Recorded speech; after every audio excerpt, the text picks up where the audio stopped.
Okay, so this song is Don't Leave, Al Ta'azov. A little background about Narkis. Narkis Reuven Nagar grew up in a traditional religious household in the Gaza Strip. She obviously left her home in 2005 when the Israeli government decided to evacuate all Israeli Jews from the Gaza Strip.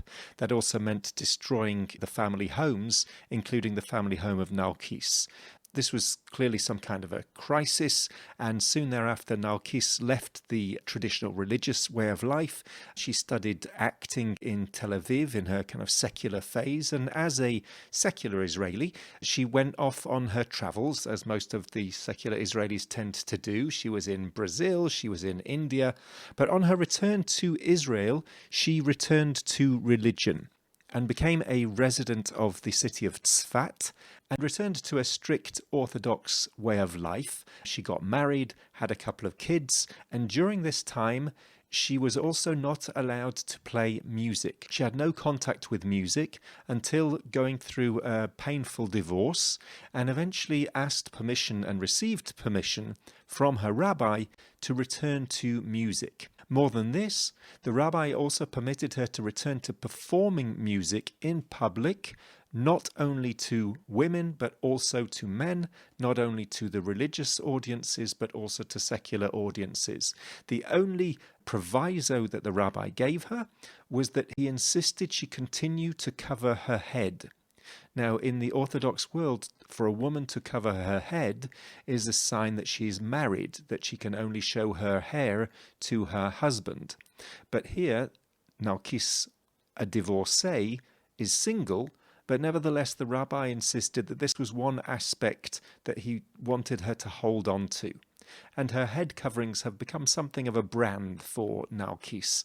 As you can see, this beautiful golden thing which is on her head in this picture. Don't Leave, Al Ta'azov. This song was on her first album, Let's Talk the Truth. The word for truth is emet, which is also hennaed onto Narkis's hand. So before we send you off to listen to the song and look at the translation, we're just going to ask one question. To whom is this love song written? If you look up in the top right of the screen, you'll see that little I with a link to the song with its embedded translation subtitles, and also the link is down below in the comments. We'll see you in a second.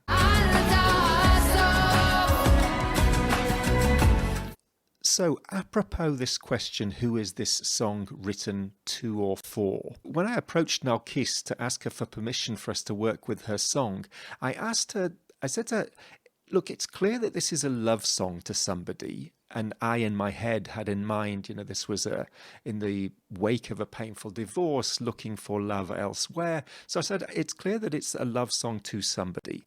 Entire days I waited for you, long nights I heard your voice. But would I be right in saying that you're also looking for this to be read as a love song to God?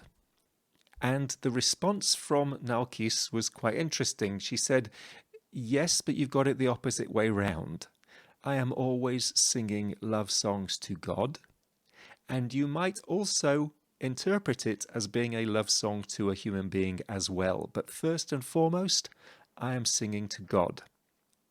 And so then I thought to myself, in translating the song, well, it didn't make sense to write it with a small y. So I put, entire days I waited for you, capital Y, and long nights I heard, capital Y, your voice, as into the divine. And then just checked with Narkis before going to press, and she said, no, actually, she would prefer the ambiguity that I picked up on, and that presumably the Israeli audience is picking up on, that it could be both to God and to a human being, maybe one, maybe the other, maybe both of them together. She wanted to maintain that ambiguity. So that's why in the translation and the subtitles, you'll see that it uses a small letter Y and not a capital.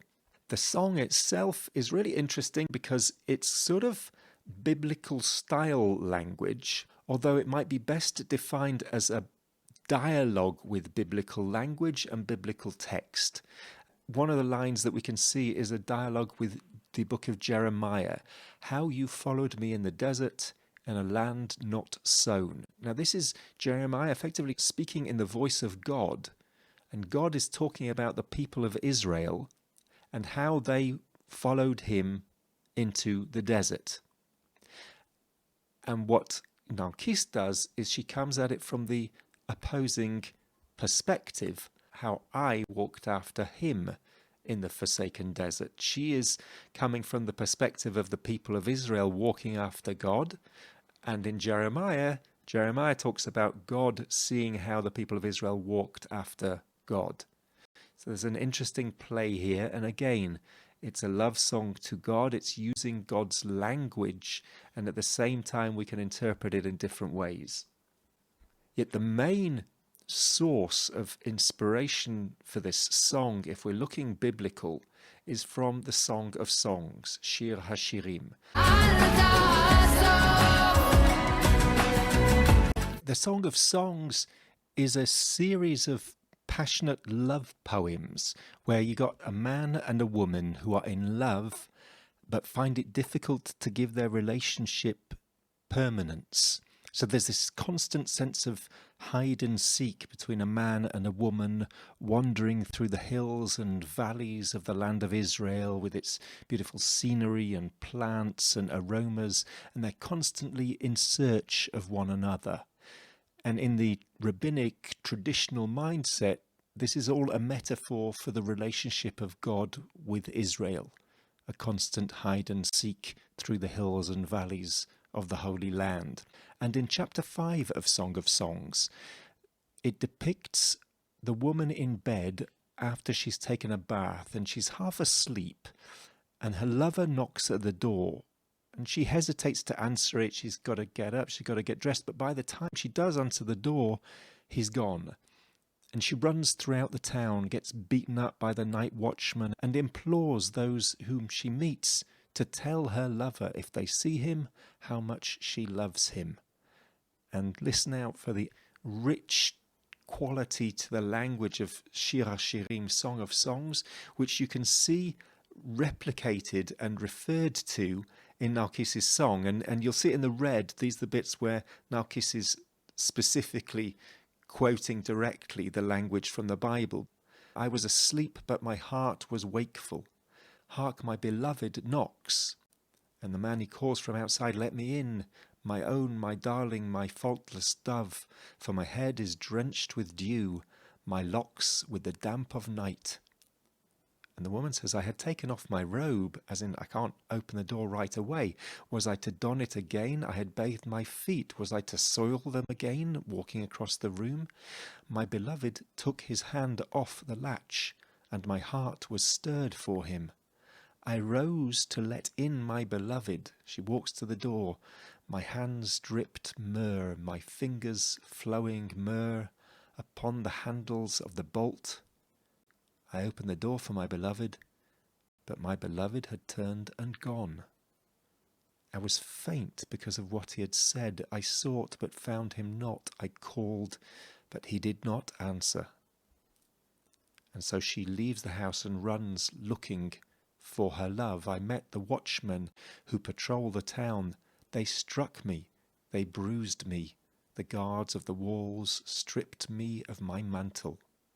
I adjure you, O maidens of Jerusalem, if you meet my beloved, tell him this, that I am faint with love.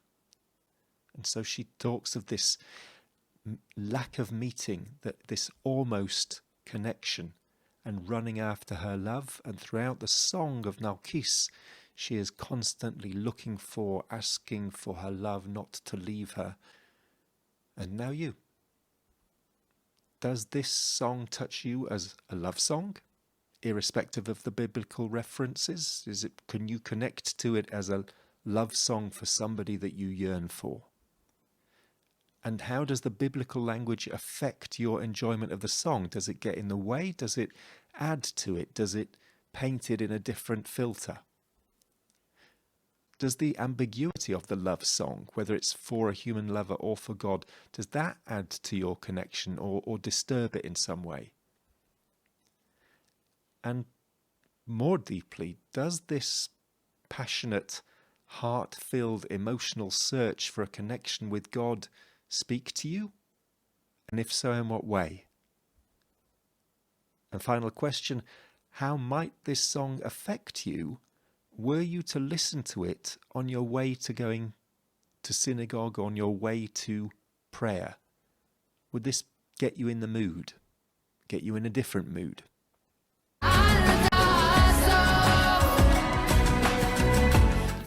So, those are your questions for yourself to explore around the song by Narkis. Don't Leave was brought to you by Makom, the Israel Education Lab of the Jewish Agency, in a program in partnership with Moishe House, generously supported by the Jim Joseph Foundation. Thanks very much.